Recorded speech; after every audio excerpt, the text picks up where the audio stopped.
Hi, my name is David Ivery. I'm 32 years old from Brown Sub, and this is my story.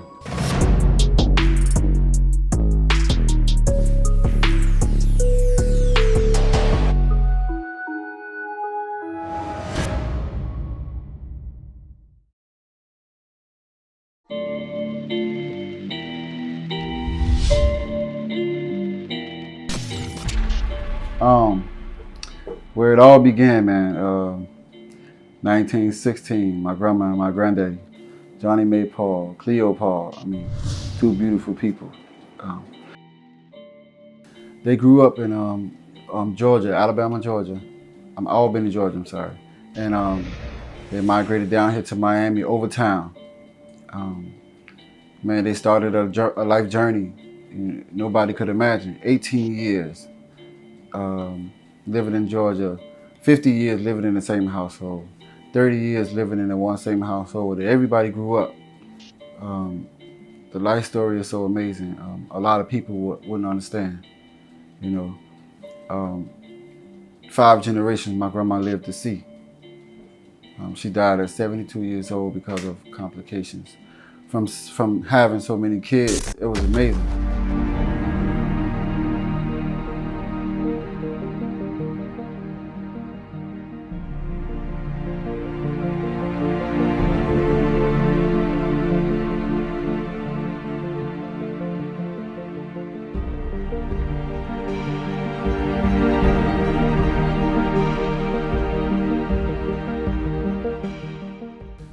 .23 Northwest 48th Street is the house everybody remember. The big green house on the block. The only 2-story house it is on the block. 2 kitchen. The house started off as a 2-2. My grandma built that house. My granddaddy built that house to a 5-bedroom, 2 kitchen, 2 bath. Kitchen upstairs, bath upstairs, kitchen downstairs, bath downstairs. She raised all 18 kids in the same household. We all went to the same elementary school. We all went to the same middle school. We all grew up in the same area. Everybody knew us as the Paul family. As time went on, my grandma painted the house white. They called it the White House. It was the only house on the block, just that tall, just that big, and had so many kids running around the neighborhood. My grandmother, pretty much like everybody else's grandma, took in almost all the neighborhood kids. Any kid came around in the neighborhood, she made sure they ate. She made sure that if she had 50 cents in her pocket, she gave it to them. She made sure that if she cooked, everybody on the block eat. That was my grandma. And to this day, everybody lives in the way that my grandma taught us all. Love our family. No matter what, no matter how much money you have, no matter how much you accomplish, family comes first. And it's 2019, she died in 2008, unfortunately. We all miss her, but we all have a story to tell, because if it wasn't for her, for all 18 kids, we wouldn't know what family was like. The things that she taught us younger, we used them as an adult with jobs. I can remember my first job, I was a custodian. And because of something minute, 5, 6 years old, my grandma used to get up 5 o'clock in the morning to sweep the ground, to sweep the rugs, go outside to pick up trash, take the garbage out. Remember what garbage day is. Little things like that became something so major later on down in life, because I became a custodian, learning from that lady how to clean up. It became a profession for me, and becoming a profession for me, cleaning up, turned out to be other things. It led me in a field where I thought I had no idea or trade to become somebody. I became somebody because I became first a custodian.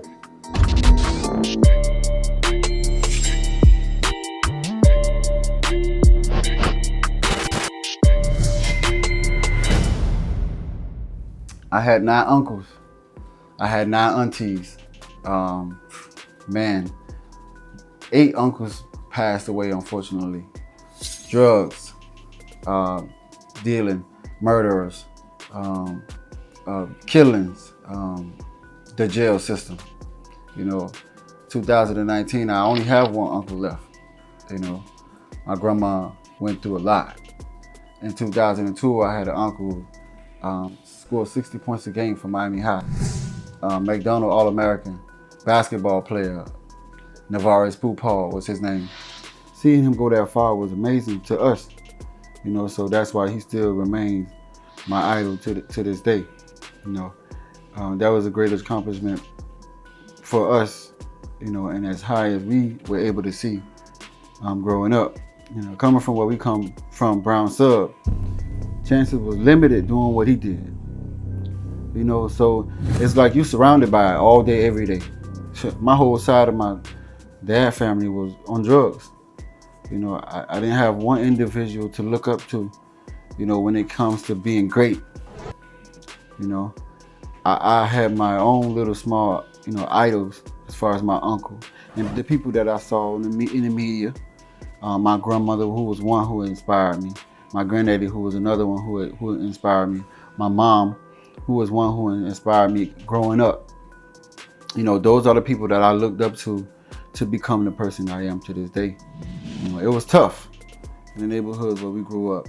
You know, if you wasn't a kid that your grandma sheltered and made you stay in the house all day, every day, you was out there doing bad with your friends. We were jumping in lakes when I was a kid. I mean, we would set off little ice bombs at the park and make all the police come. You know, the police would come and we would just scat. Everybody would run. We would get into big fights.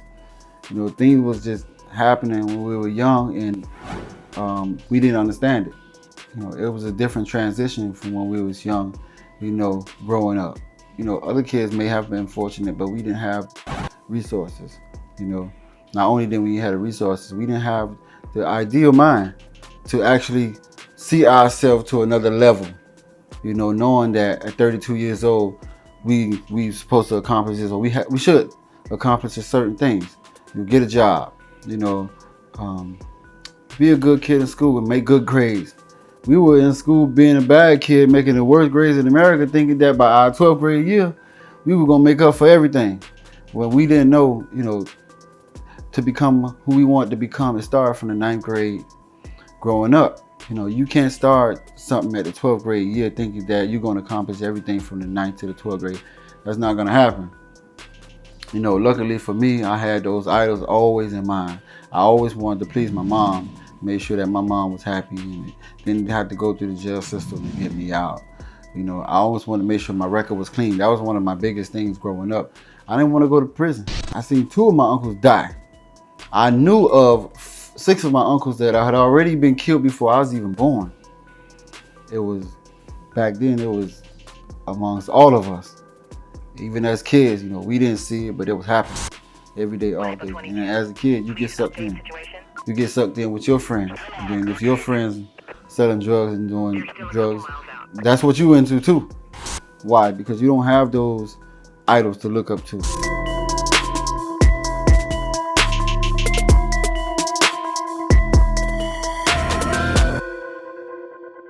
Growing up where we come from, man, it was difficult, you know. One day I was walking in the USA flea market, and this psychic lady pulled me to the side. She said, "Come here, I need to speak to you." So I'm just walking, you know, regular individual walking in the flea market, trying to find out, like, hey, what's she pulling me to the side for? You know, she must have saw something in me, because she said, my family phone number is 666. Now, growing up, I've always thought about that. It's the 666 number. We know, we went to church since we were 2 years old, so we understood that, you know, that was the devil's number. Our phone number is 638-0666 for almost 40 years.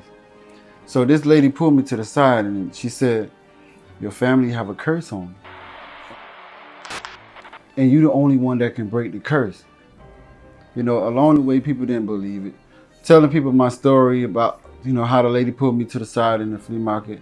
And I was puzzled all these years as to what this lady was talking about. But I always understood that something is going on. We didn't know what a cycle was. You know, as a young kid growing up, you don't know what being stuck in a cycle is. You know, even if somebody pointed it out to you and told you, you won't know what a cycle is until you live it over and over and over. Sometimes when you live it over and over, you in your 40s before you even realize what a cycle is. But this particular moment, the changes have started. And the lady pulled me to the side. When she pulled me to the side, I understood right then and there what the cycle was, because it was something that has always been on my mind and brewing for so long. You know, she told me that you're the only one that can break the cycle. So I brought this idea back to my mom, to my auntie, you know, anybody I could, trying to, myself to get the realization of, is this really real? You know, so young for somebody to put me to the side and tell me that. So many accomplishments have happened to me. I run into this other young guy at the Joseph Kayla Center. He pulled me to the side. He say, hey, you a football player. You supposed to be in the NFL. I say to myself, this is something deep down inside I've always wanted to do, but me coming from where I'm from, as always, I'm doubting myself, because it's hard coming from that status where I'm from, the positive changes. I woke up one morning and I said to myself, I can do this.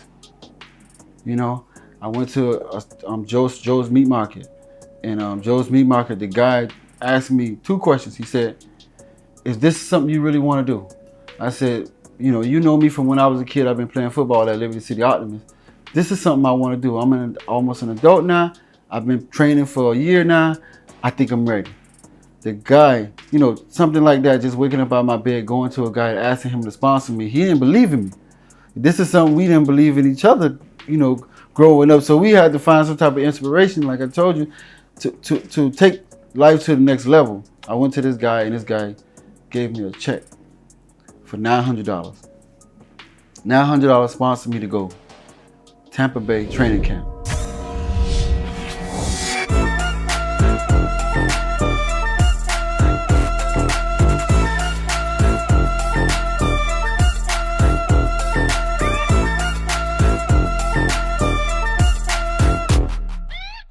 Come back down to Dolphin training camp, living in a hotel by myself. This was a dream every guy want from where we from. Every guy want the same dream I had, and I was able to accomplish it in a short period of time. Just thinking, just coming outside the box, just trying something different, just learning from my own inspiration. From one step came to another step, turned to another step. I was ambitious. I was hungry for it, and I went out and did it.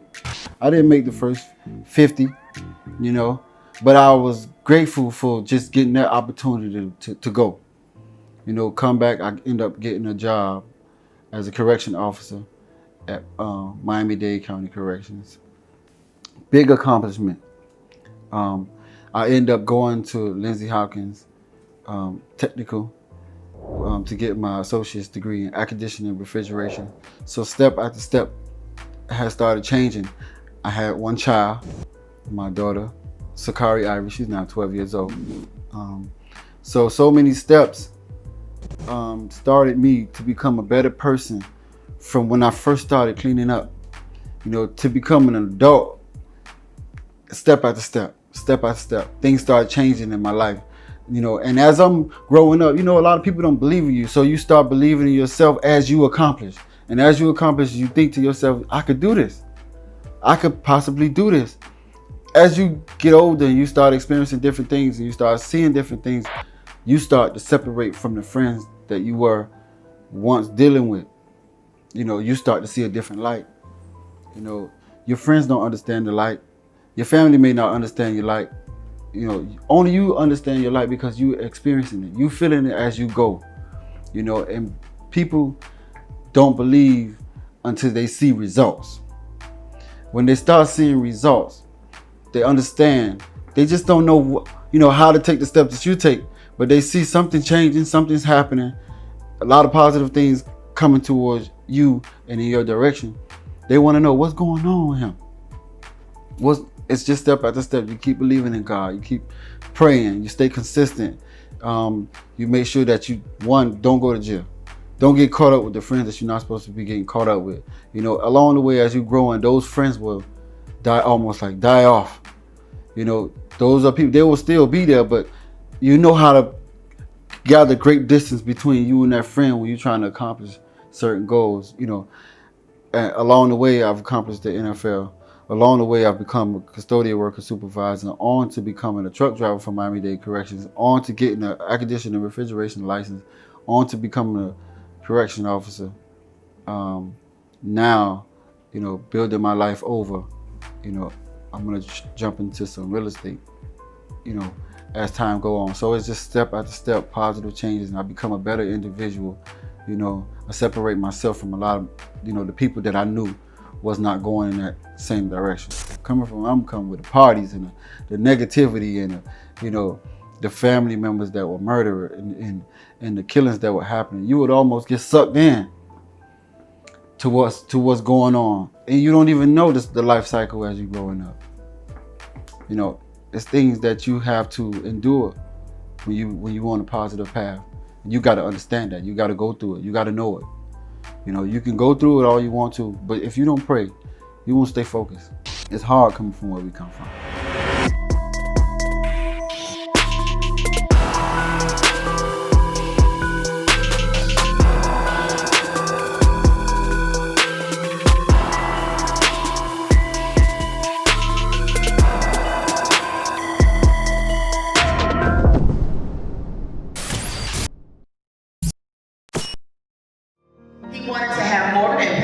Helping and rehabilitating others. Hence, he was ready and able. He became a certified Miami-Dade correctional officer, holy water, with the Department of Corrections and Rehabilitation Department. Please give it up and show some love for Mr. David Lee Ivery. So I have about 2 response to resistance at a job that was major to my life, and it changed my life a lot because I started looking at things different. I started looking at things in the aspect of, wow, these kids don't know what they got good. From a mama, you know, she did it by herself. She showed me that, yo, stand on your 2 feet. I ain't finna go out there and have to do it. At the end of the day, I'm in a facility, you know, with high risk people that's on the streets doing major crimes. And I'm able to talk them down, you know, sit them down sometimes and talk to them. People that's out here murdering people, I'm actually counseling them on the inside. So I know I can talk to them kids. Stop expecting immediate results. So many of our kids fall victim to immediate results. They go to scams, they go to robbing people. But let me tell you something, $100 ain't worth your freedom.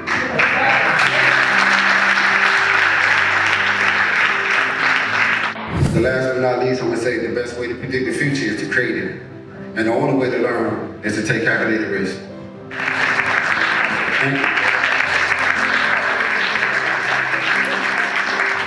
Thank you very much.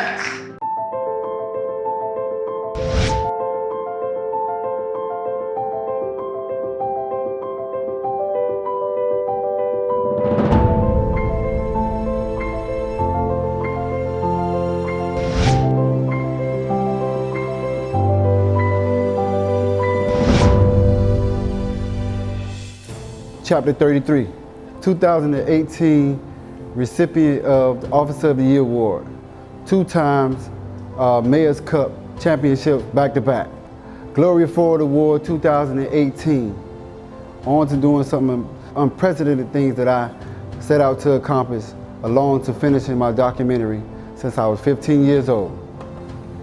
My life has changed so much. I'm so happy and glorious that it was me to be chosen for this path. To the young kids out there, I would like to say, stay motivated. Keep your mind set on your goals. Don't let no distraction get in the way. The biggest accomplishment I ever accomplished was my kids. My 3 beautiful kids are Sakari, Skylar, Savannah.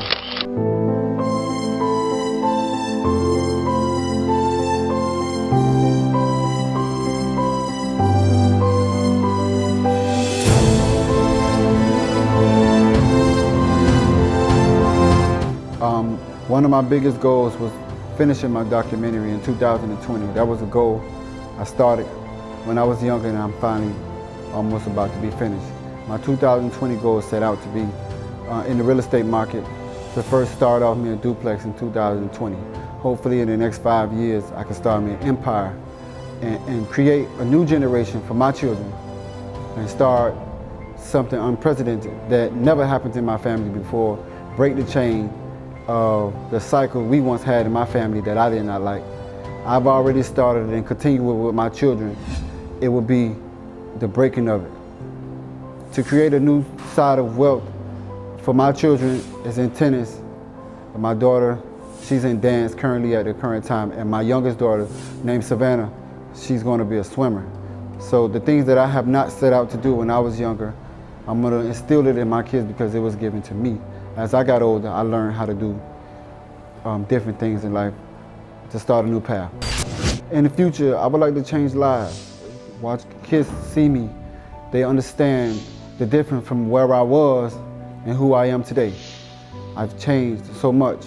I started from myself, knowing what I could not do, and I worked on those goals until they became something easier for me to do.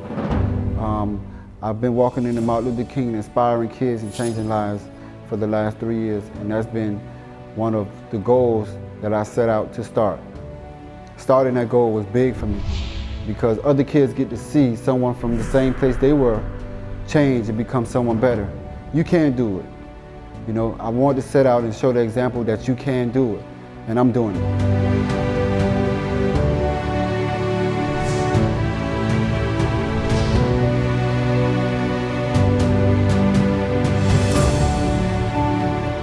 Man, I've changed so much to show my family that it can be done.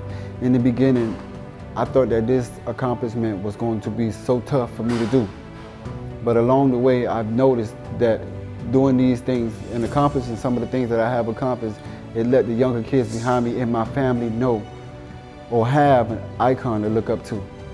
The greatest accomplishment so far has been looking back and seeing kids that are younger than me, you know, even my own children, change their lives because they're looking up to someone in their family to become greater. And I'm setting the example. We were having a conversation with my uncle about 2 weeks ago, and my uncle asked me, he said, do you think there's life after death? My answer to him was, there's life after death, but if you do it right here on earth, you only need one. And the only things left here on earth is to accomplish where people can see the kind of person you was when you were here. That's the biggest thing you can ever accomplish. It's not about the money. It's not about doing things for people. You know, it's about what you leave here on earth that's going to change generations after generation after generation. The message I would like to give to younger people who are their idol, it's not about the money that they have, the cars, the riches, the home that they have. It's about inspiring people that are under you from the heart, doing things that you love, be passionate about. In the Bible, it says that your gift will bring you riches. And it's about leaving what's here on this earth and passing it down where you become rich forever. Bigger and better things are yet to come. Stay focused on your goals. It's a mindset. When you think poor, you will be. If you think rich, you will be. At the end of the day, life is about choices. I made a lot of good choices in my life as I got older. When I was younger, I made a lot of bad choices, but I put those bad choices behind me. I gathered my thoughts. I created the new 2020 David Ivery.